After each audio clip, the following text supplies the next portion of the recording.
السلام عليكم ورحمة الله وبركاته. ازيكم عاملين ايه؟ يا رب تكونوا بخير. وحشتوني جدا جدا جدا. وصفة النهاردة بقى وصفة، بصوا بقى من حلاوتها، انا مش ببطل اعملها من جمالها كده. مش هتبطلوا تعملوها. هي حاجة كده اسمها بيض بتقلية، بس بجد كان خطير. ويلا بينا نبدأ على طول. اول حاجة، انا هبشر 3 بصلات كبار، وهقطع طماطمتين قطع صغيرة، وهحتاج شوية من الشبت والبقدونس، و9 بيضات، وقرنين شطة بارد حمرا وخضرة كمان. في صينية بقى هنزل بمعلقتين زيت، وهبدأ أحمر البصل بتاعي. هقلب البصل كويس جدا لحد ما يدبل وياخد اللون الذهبي اللي انتوا شايفينه ده.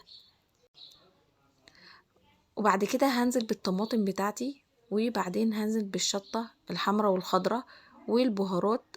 معلقة صغيرة ملح ومعلقة صغيرة بهارات مشكلة. هقلبهم كويس مع بعض، وبعد كده هركنها على جنب، ونيجي بقى للبيض. هنزل بالبيض بتاعي. انا استخدمت تسع بيضات. وبعدين هنزل بالشبت والبقدونس زي ما انتوا شايفين، وهقلبهم كويس جدا مع بعض لحد ما البيض يختلط مع الشبت والبقدونس.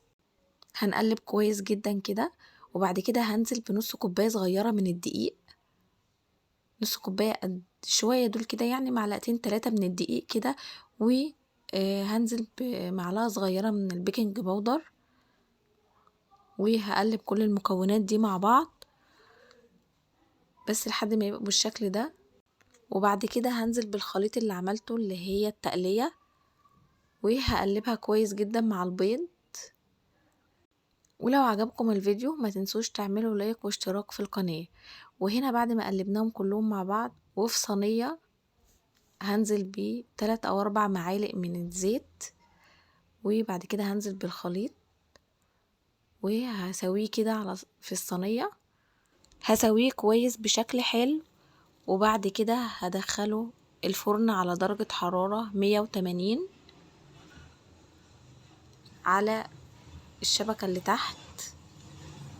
وبعد ما يستوي هطلعه على الشبكة اللي فوق علشان ياخد الوش، ويبقى الوش احمر وحلو.